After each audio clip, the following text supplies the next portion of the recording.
The Taliban's political chief has met with senior diplomats from countries including Russia, Indonesia and Norway, hours after signing a deal with Washington aimed at ending the Afghan war, the hardline Islamist group said in a statement on Sunday.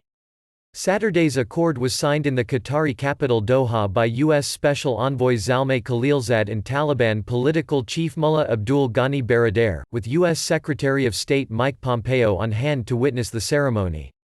Soon after the agreement, U.S. President Donald Trump said he would be personally meeting leaders of the Taliban in the near future and rejected criticism surrounding the deal signed with the Islamist insurgents. Baradar met foreign ministers from Turkey, Uzbekistan and Norway in Doha along with diplomats from Russia, Indonesia and neighboring nations, the Taliban said, a move that signaled the group's determination to secure international legitimacy. The dignitaries who met Mullah Baradar expressed their commitments towards Afghanistan's reconstruction and development. The U.S. Taliban agreement is historical, said Taliban spokesman Zabullah Mujahid.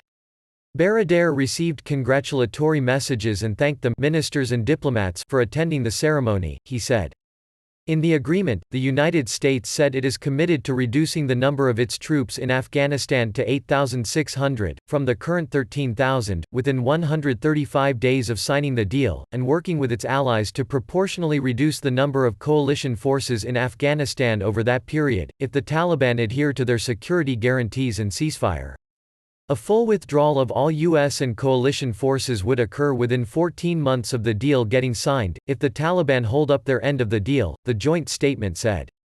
Prior to the signing ceremony, the Taliban had ordered all its fighters in Afghanistan to refrain from violence against civilians, Afghan and Western forces. The Taliban ruled Afghanistan from 1996 to 2001 after seizing power following years of civil war, and imposed many restrictions on women and activities it deemed un-Islamic. After being ousted from power in 2001, the Taliban have led a violent insurgency against the internationally backed government, killing thousands. The Afghan war has been a stalemate for over 18 years, with the Taliban increasingly controlling or contesting more territory, yet unable to capture and hold major urban centers.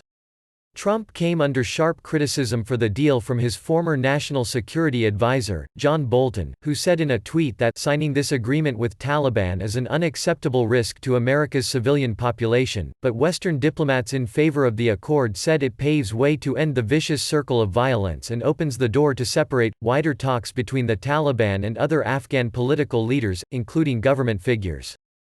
During the last 2 years of direct negotiations with the United States, the Taliban leaders opened direct channels of dialogue with Pakistan, Iran, Russia, China, Germany and Islamic nations, a move that poses a direct threat to the legitimacy of Afghan President Ashraf Ghani's government.